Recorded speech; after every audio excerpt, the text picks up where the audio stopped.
Hello everyone, আসসালামু আলাইকুম। চলে আসলাম রূপসী বাংলা থেকে। আমি মোহাম্মদ নাইম হোসাইন, আপনাদের জন্য ছোট্ট একটি ভিডিও নিয়ে। ভিডিও থাম্বনেইল দেখেই কিন্তু আপনারা ইতিমধ্যে বুঝে গিয়েছেন আমরা আজকে কোথায় গিয়েছিলাম। হ্যাঁ বন্ধুরা, আমরা চলে গিয়েছিলাম পদ্মার পাড়ে মাওয়া, আজকে বৃষ্টির মধ্যে ইলিশ খেতে। আজকে হঠাৎ বৃষ্টি শুরু হওয়াতে কিন্তু ওয়েদারটা ছিল জোস একটা টাইপের। তো যেহেতু আমাদের কারো কোনো নিজস্ব প্রাইভেট কার নেই, সেহেতু আমাদের যেতে হবে এখান থেকে কদমতলী সিএনজিতে করে। তো আমরা কিন্তু সিএনজি নিয়ে এসে ইতিমধ্যে সবাই সিএনজিতে ওঠা শুরু করে দিয়েছি। এইখান থেকে আমরা চলে যাব কদমতলী। কদমতলী থেকে কিন্তু আমরা একটি হায়েস ভাড়া করে, হায়েস গাড়ির মাধ্যমে আমরা চলে যাব সরাসরি পদ্মার পাড়ে মাওয়া ইলিশ খেতে। সবার কিন্তু গাড়িতে ওঠা শেষ। এখান থেকে আমরা আমাদের প্রজেক্ট থেকে এখন বের হয়ে যাচ্ছি সিএনজির মাধ্যমে। আমরা কিন্তু চলে যাচ্ছি সোজা কদমতলী।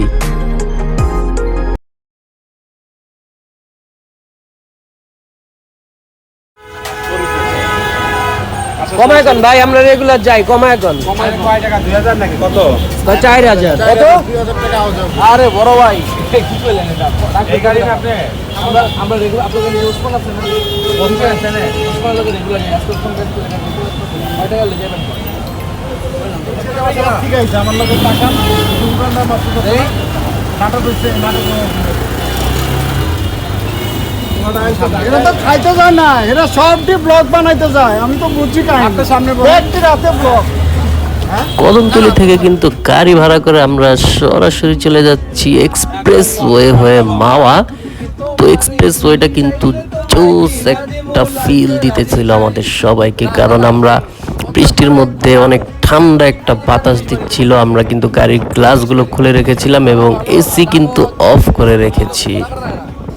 আমরা কিন্তু চলে গিয়েছিলাম মাওয়া ঘাটের কাছে, যেখানে দেখতে পাচ্ছেন কিছু কাবাবের দোকান রয়েছে। ওরা বিভিন্ন ধরনের কাবাব বিক্রি করে, বিফ কাবাব, বিফ বটি, চিকেন কাবাব, নানান ধরনের কাবাব বিক্রি করে। যদিও আমরা এটা ট্রাই করি নাই, এটার কোয়ালিটি সম্পর্কে আমাদের কোনো মন্তব্য নেই। তবে পদ্মার পাড়ে কিন্তু ওয়েদারটা ছিল জোস ভাই, জাস্ট জোস।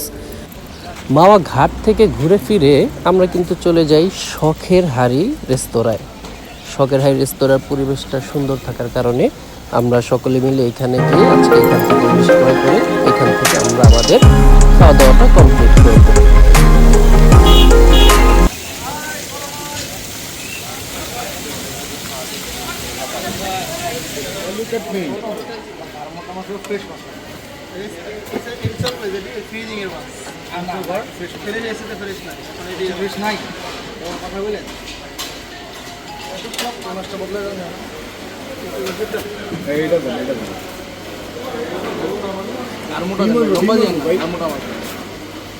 ডিম হবে কত জোড়া কত?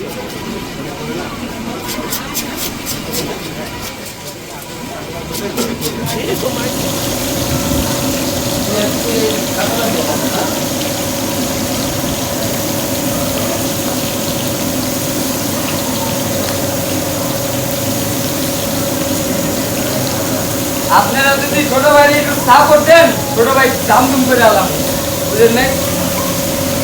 ভাই আলাদা মাছের ডিম বেচেন, মাছের ডিম আলাদা বিক্রি করেন।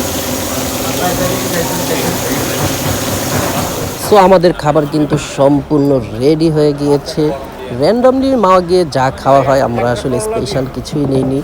ইলিশ ভাজা এবং ওই লেজ ভর্তাটা, আর সাথে ছিল পেঁয়াজের ভর্তাটা এবং সাথে ছিল ডাল। তো পেঁয়াজের ভর্তাটা কিন্তু খুবই টেস্টি ছিল। তো সবাই খাওয়া দাওয়া শুরু করে দিয়েছে।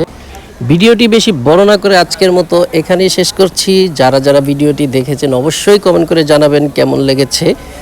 তো আমাদের ভিডিওটি ভালো লেগে থাকলে অবশ্যই লাইক, কমেন্ট, শেয়ার এবং সাবস্ক্রাইব করে আমাদের পাশে থাকবেন। ধন্যবাদ, সকলে ভালো থাকবেন। আল্লাহ হাফেজ।